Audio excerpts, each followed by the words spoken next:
Gloire à Jésus. Que le nom du Seigneur soit béni. Nous sommes heureux de prendre la parole ce matin. Je dis merci donc au pasteur principal de cette assemblée et à tous ses collaborateurs qui nous font la grâce de prendre la parole au nom du Seigneur ce matin.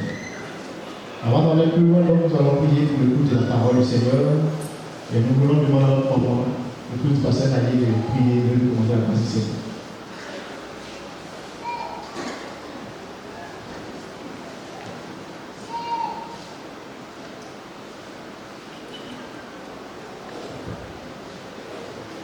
Seigneur, nous bénissons ton nom.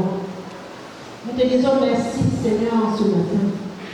Nous t'en sommes infiniment reconnaissants, Seigneur, pour tout ce que tu as fait pour nous, Seigneur, durant toute cette semaine.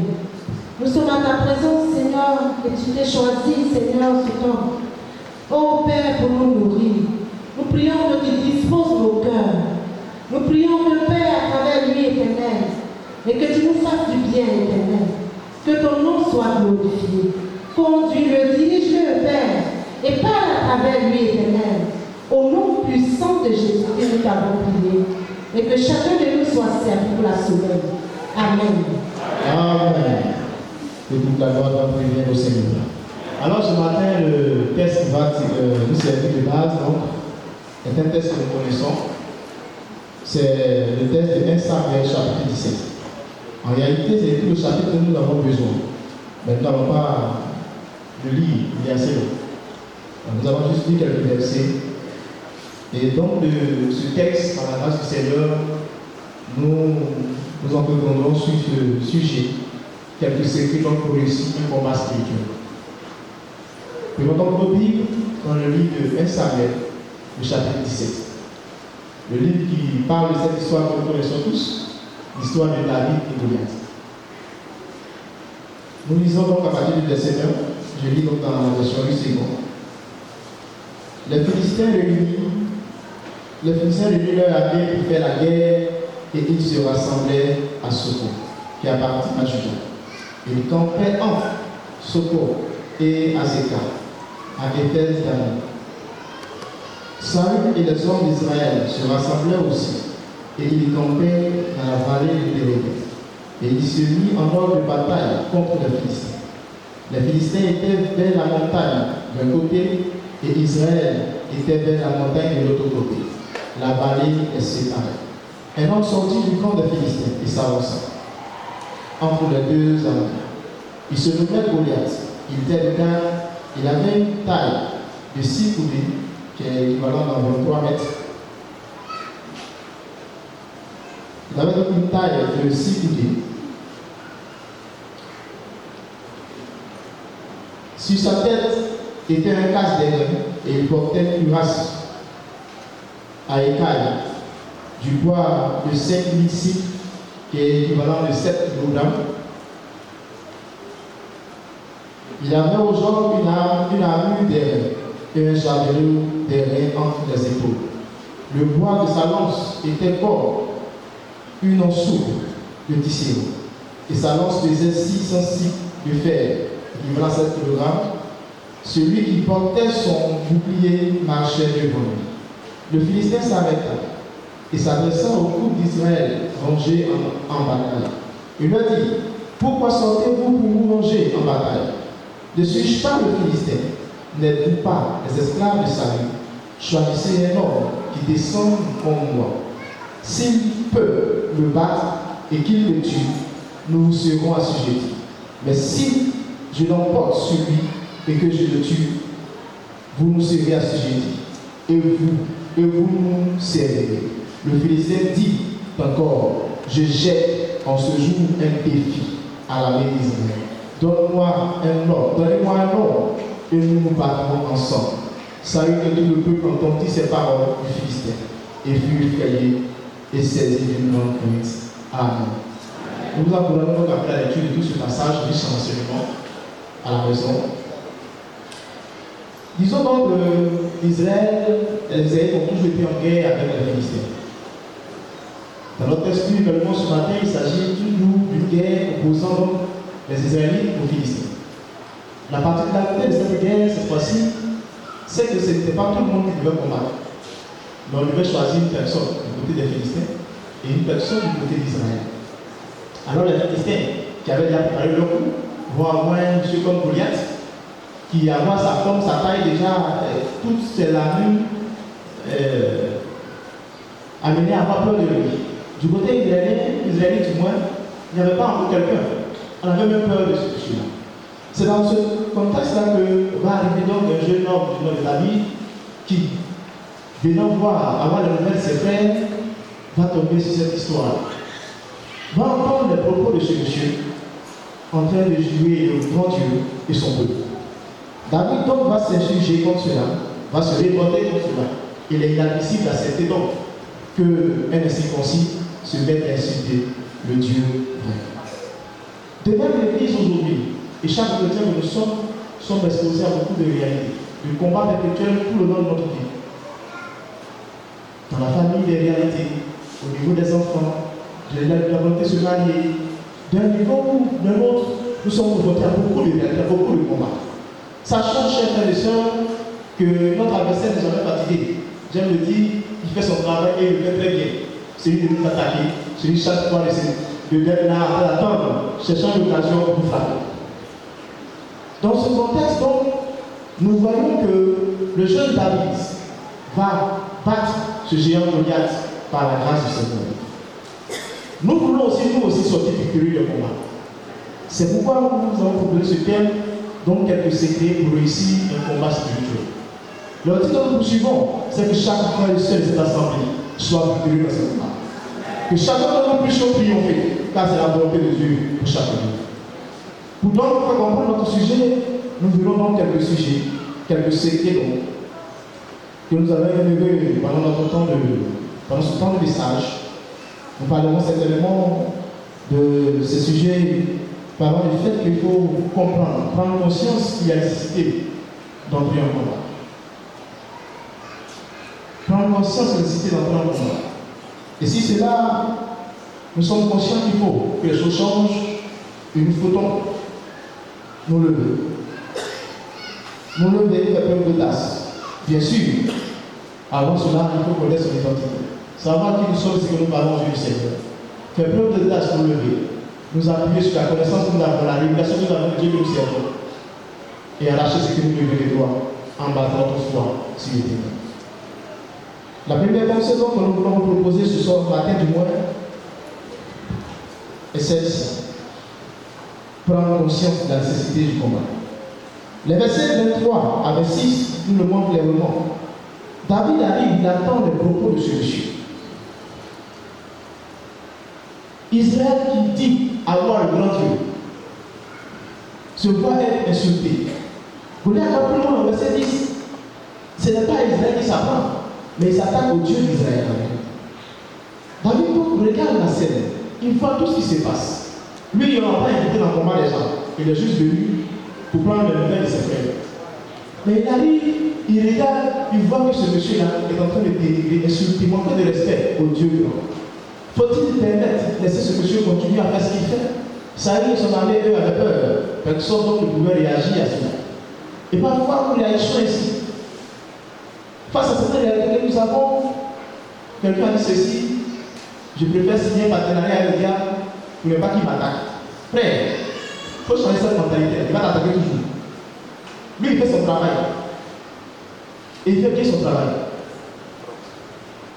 David, ayant vu le contexte, ayant vu ce qui s'est passé, ne pouvait pas accepter que Israël soit continuellement insulté. Que le Dieu très haut, le Dieu dont il se réclame être serviteur, soit humilié par un incirconcis de ce quoi. Il va dire, mais attends, qui est donc ce circoncis, ce païen, pour mon expression, pour qu'il insulte le Dieu d'Israël? Il faut que cette situation change. Il faut que ça change. Bien aimé, il faut que ça change. Prenons conscience qu'il faut que la situation change. Dieu ne nous a pas permis de nous rencontrer dans nos familles pour juste être des décorations. J'aime le dire, tu peux être la seule personne pour mettre ta famille. Mais c'est pourquoi Dieu ne sait pas Dieu a choisi ta famille vraie. C'est pourquoi c'est toi, Dieu a permis de te rencontrer. Pas seulement pour dire que tu viens à l'église. Mais pour que tu sois celui-là qui refuse que l'ennemi continue de pouvoir asseoir son domination sur ta famille. Dieu ne nous a pas saisis, ne nous a pas appelés à lui, ne nous a pas sauvés pour que nous soyons juste là, pour qu'on dise je vais à l'église, moi je suis l'assemblée de Dieu. Non, la responsabilité est encore plus grande. Si Dieu t'a apporté une délivrance dans une famille, c'est pas toi, c'est pas moi. C'est pas nous qui a permis que nous puissions le rencontrer dans cette famille-là. Ils ne sont plusieurs dans cette famille, mais c'est à nous Dieu qui fait la grâce de le rencontrer. Il a nécessité, frère, d'entrer en combat. Combien de fois aujourd'hui ne sommes-nous pas dans cette situation? Combien de fois les familles ne sont pas tenues captives par l'ennemi? Pourtant, dans cette famille, il y a des chrétiens. Pourtant, dans cette famille, il y a des frères, des responsables d'église, des pasteurs. Dieu nous a appelés, Dieu nous a établis, Dieu a fait de son choix à cette famille parce qu'il faut qu'il y ait de l'échange. Prenons conscience qu'il a nécessité d'entrer en combat. Prenons conscience qu'il a nécessité d'aller devant le Seigneur, de changer la donne des choses. Arrêtez de nous cacher derrière les thèmes. C'est Dieu qui a permis tout ce que Dieu fait bon. C'est vrai, c'est Dieu qui a permis tout ce que Dieu fait bon. La volonté de Dieu, elle est là, et nous le savons. Mais la volonté de Dieu, ce n'est pas que nous puissions courir sous la domination de l'ennemi. D'ailleurs, il est venu pour libérer son peuple. Il est venu pour nous affranchir. Il est venu pour nous sortir de cette situation qui ne glorifie pas son nom. Quand il compte sa ligne de mission, il dit clairement, il est venu remplir les opprimés, libérer les captifs. Il a nécessité que nous entrions en combat. Il a nécessité que nous refusions de continuer à rester sous la domination de l'ennemi. Non, moi je suis sauvé, le diable ne t'attaque pas, ça suffit. Et on va se convertir, on va se convertir. Non, mon frère, c'est à cause de ça que Dieu t'a mis.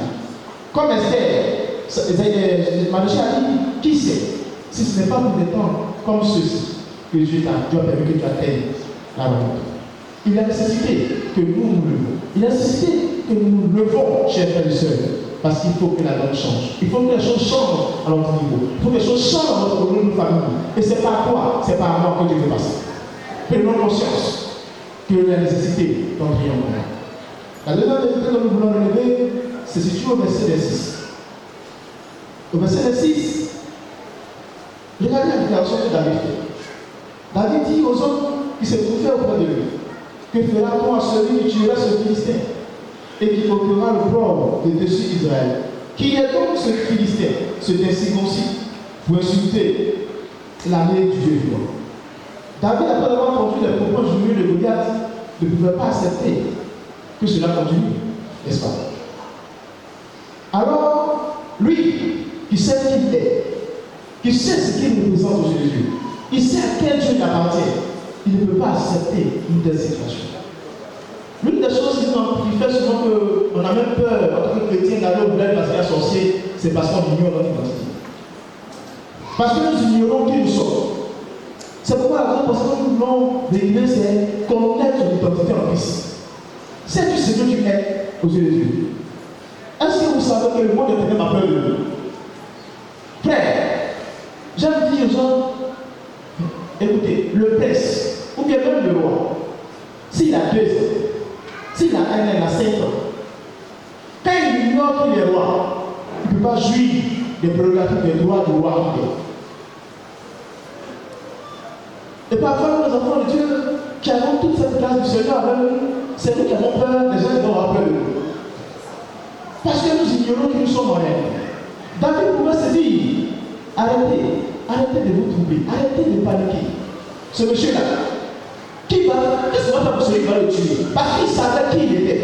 Il connaissait son identité. Il savait la valeur qu'il avait aux yeux de Dieu. David ne pouvait pas accepter. Parce qu'il sait qu'Israël est le peuple de Dieu. C'est le peuple choisi de Dieu. C'est le peuple mis à part par Dieu. Alors comment concevoir que moi qui dis que je suis fils de Dieu, je peux avoir peur de Satan et ses ennemis? Frère, David savait qui il était. Savons qui nous sommes. Savons qui nous sommes. Sais-tu ce que nous faisons? Connais-tu ta valeur en Christ? C'est de toi qu'on va avoir peur. C'est de toi qu'on va avoir peur, et non le contraire. Le sorcier, le féticheur, le marabout, quand il te voit, il va te respecter. Parce que celui qui est avec toi, celui qui te transporte, celui qui est avec toi, il est au-dessus. Malheureusement, nous ignorons cette identité. Nous ignorons ce pouvoir que nous avons. Nous ignorons la grâce que nous avons d'appartenir à Jésus. David savait. Non seulement il était heureux, mais David, les versets plus loin, avait témoin par Samuel sous l'ordre du Seigneur pour devenir roi. Il connaissait l'identité, il connaissait son identité. Il ne pouvait pas accepter que lui qui allait plus tard être celui-là qui allait diriger ce peuple, accepter que ce peuple-là soit insulté, injurié par quelqu'un. Je suis quoi impossible. David a refusé cela parce qu'il connaissait son identité. Nous aussi également, chers frères et sœurs, comprenons que nous avons été rachetés par le Seigneur. Nous avons été rachetés par le Seigneur. La Bible dit que Dieu a fait de nous ses enfants. Il a fait de notre priorité dans notre Christ. Nous sommes devenus une priorité de Dieu. Et lorsque nous marchons, lorsque nous avançons dans la vie, nous transmettons la gloire de Dieu avec nous. Tu n'es pas n'importe qui. Ne te néglige pas. Ce n'est pas qu'on doit avoir peur. Chers frères et sœurs, Dieu nous a tout donné. Nous avons avec nous celui qui est puissant. Nous avons avec nous celui qui nous a équipés. Celui qui a fait de nous dons, ces hommes et des femmes, ces femmes qui font peur au monde des ténèbres. Cette histoire nous a été racontée. Un jeune homme entré dans un taxi à l'époque avec nos parents, avec tous les bébés après la crise.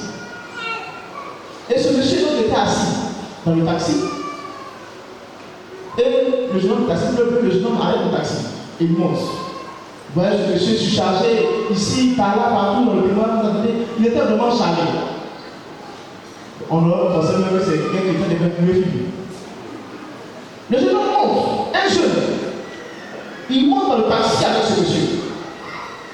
À peine assis, à quelques mètres, le monsieur dit, je descends. Chauffeur arrête, je descends. Je dis, mais on n'est pas arrivé. Il dit, non. Je ne peux pas rester dans ce taxi avec ce jeune homme. Je descends. C'était un jeune, c'est vrai. Ce monsieur est un adulte, mais celui qui est dans ce monsieur n'est pas un jeune. C'était le créateur du ciel et de la terre. Père, nous avons le roi des rois. Nous sommes fils du roi des rois. Connaissons notre identité. C'est de nous qu'il s'agit. C'est de nous que tu appelles mes enfants. Et il nous dit clairement, quand nous lisons 1 Jean chapitre 4, verset 4, vous, petits enfants, vous êtes des dieux. Vous les avez vaincus parce que celui qui est en vous est plus fort que celui qui est dans ce monde.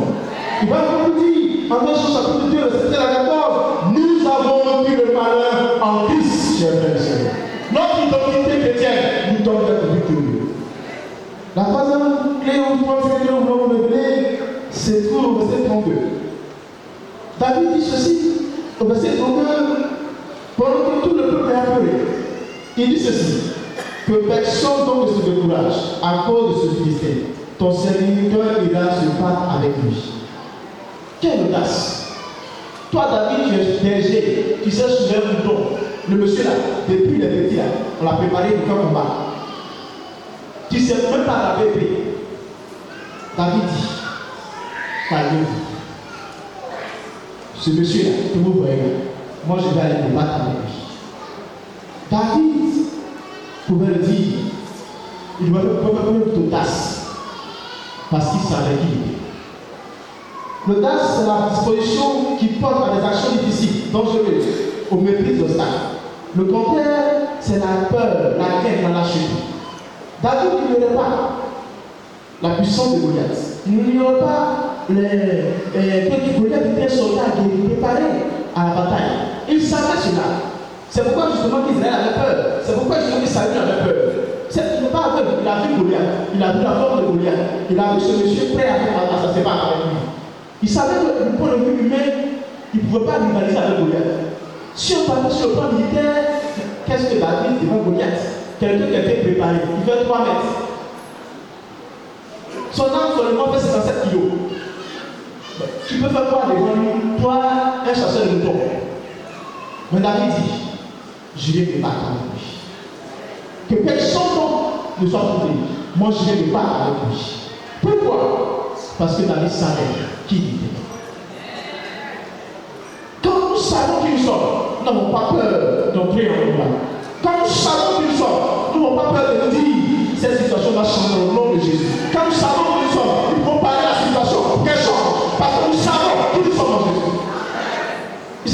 s'asseoir et d'être assis. Mais quand on sait, on se lève.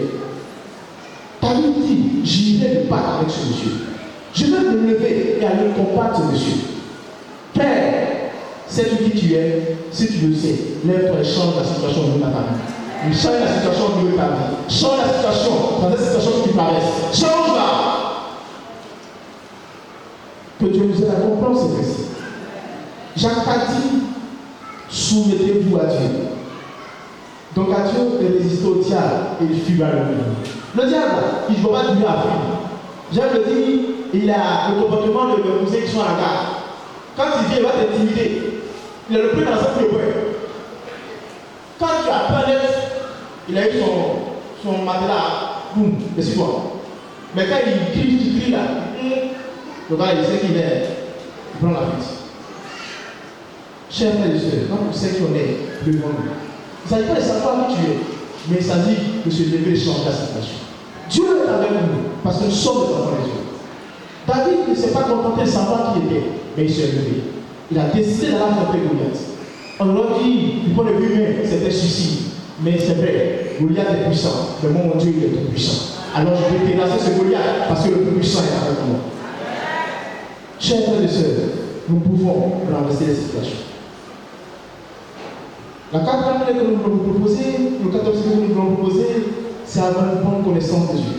C'est vrai, il savait qui était lui. Mais quand nous lisons les versets 34 à 36, regardons ce que David a dit. Verset 34 à 36. David dit ceci. David dit à Saül, ton serviteur faisait paître les brebis de son père. Et quand un lion ou un mousse venait enlever une du troupeau, je courais après lui, je le frappais, je l'arrachais la brebis de sa gueule. S'il se dressait contre moi, je le saisissais par la gorge, je le frappais et je le tuais.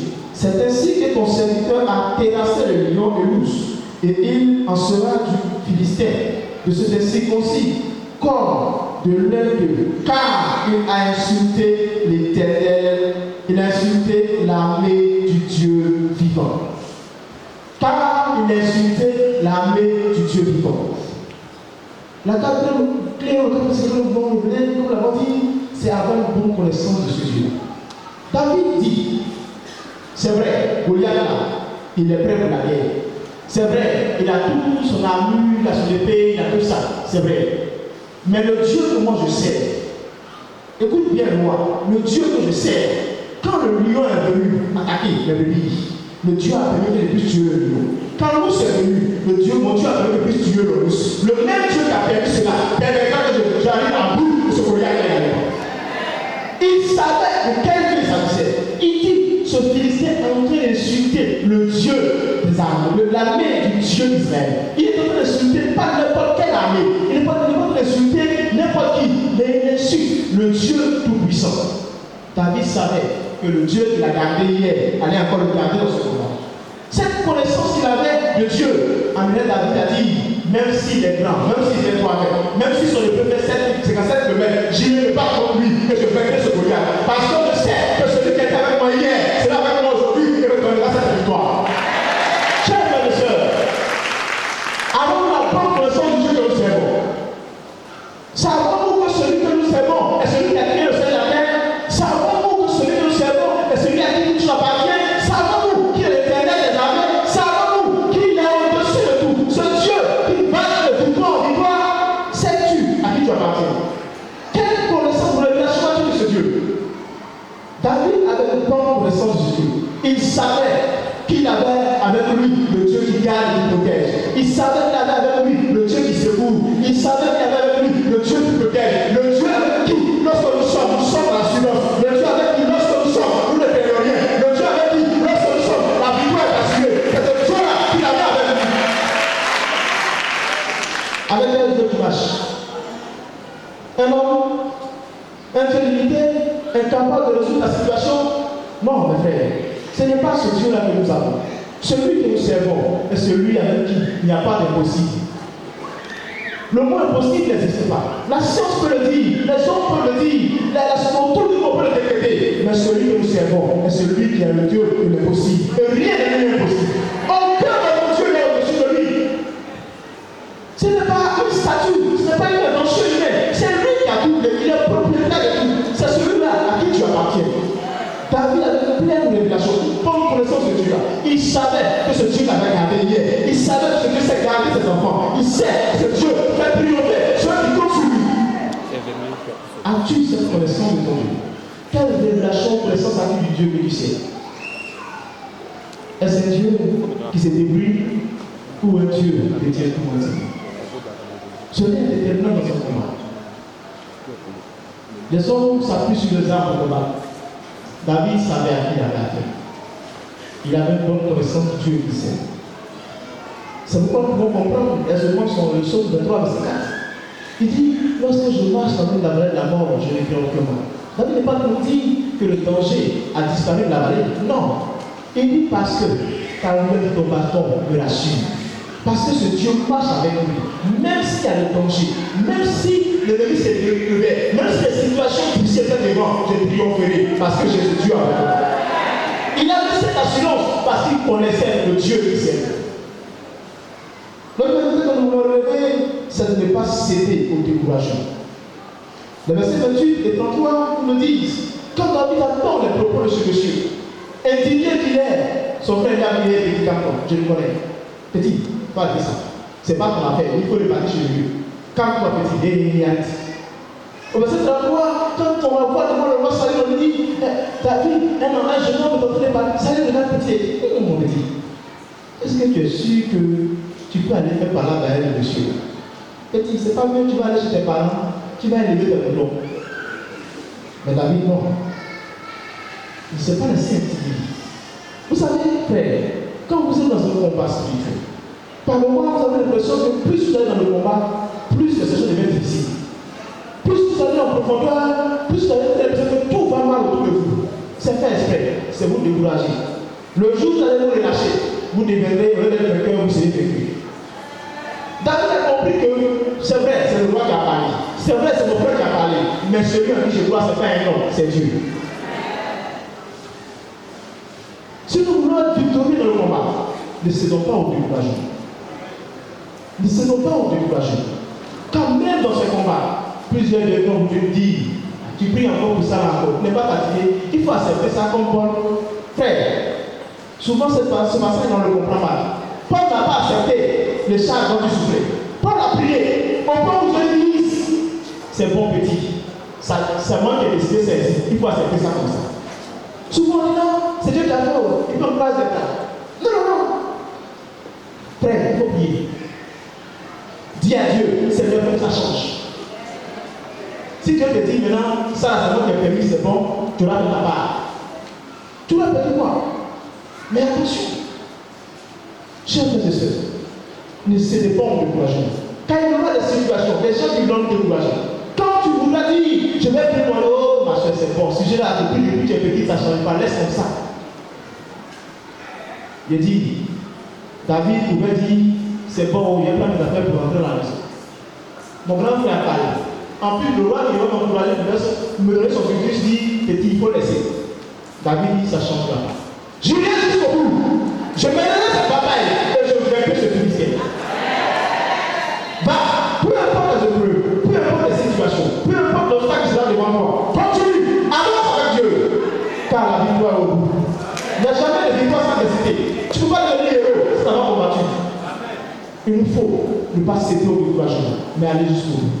Et enfin, le verset 45 à 46, nous donnons en réalité le secret. Sur quoi était basée cette foi à David? David comptait-il sur sa foi? Comptait-il sur en réalité sa force? Au verset 45, il dit ceci. Je veux qu'on le lise. Verset 45, David a dit ceci. David dit au Philistin, tu marches contre moi avec l'épée, la lance de Javelin. Moi je marche contre toi au nom de l'Éternel des armées, du Dieu de la main d'Israël, que tu as insulté. Aujourd'hui, l'Éternel te livre entre mes mains. Je t'abattrai et je te couperai la tête. Aujourd'hui, je donnerai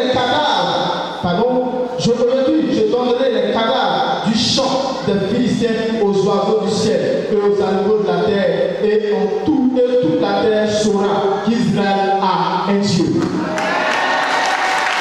La foi de David était basée sur l'Éternel. David n'attendait pas que Goliath parce qu'il était un grand berger. Non, il dit, tu marches contre moi avec le javelot, tu marches contre moi avec la lance, tu viens avec ce que tu connais les hommes. Mais moi je ne vais pas avec toi avec ce que tu connais les hommes. Parce que le combat n'est pas mon combat. Je ne place pas devant l'Éternel, je le connais les triomphes. Sur toi la foi était basée. Notre foi était basée sur les hommes. Notre foi était basée sur l'expérience. Notre foi était basée sur la connaissance.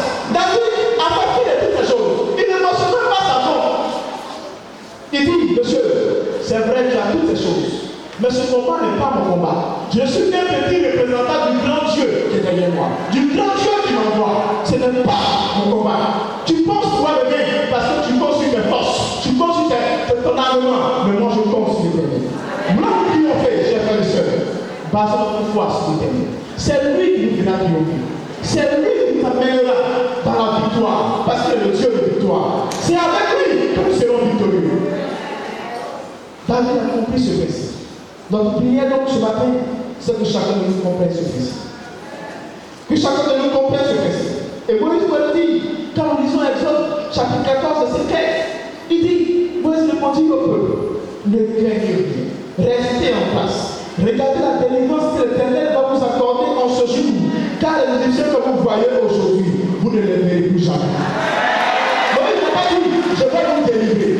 Moïse n'a pas dit, on va se lancer dans les batailles. Moïse n'a pas dit, on va prendre les armes. Il dit, calmez-vous. Celui à qui vous appartenez, celui dont vous réclamez fils et filles, celui dont vous dites laissez ses enfants, qu'on va pas pour nous, et ces gens vous ne les verrez plus.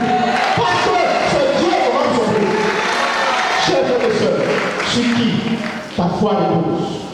David a reposé sa foi sur l'Éternel. Si nous savons faire confiance à Dieu, cherchez à donner gloire à Dieu dans tous nos combats, il est sûr et certain que la victoire s'en partage. Tout à fait, nous voulons dire qu'il est possible de sortir victorieux dans le combat. Dieu le veut lui-même, c'est sa volonté pour son peuple. Il nous faut juste comprendre qu'il faut prendre conscience, qu'il faut que les choses changent. Prendre conscience de la nécessité du combat. Et cette nécessité du combat doit nous amener à examiner notre vie. Qui sommes-nous réellement pour Dieu? Sommes-nous les fils et les filles de Dieu? Si nous sommes sûrs de notre Christ, alors n'ayons pas peur. Engageons-nous dans le combat comme David l'a fait. Engageons-nous en nous appuyant sur ce que nous savons de ce Dieu. Sur la connaissance que nous avons de ce Dieu qui est capable de nous délivrer. Et mettons notre foi sur le Dieu qui délivre, car il ne soit jamais. Puisse l'Éternel vous bénisse ce matin.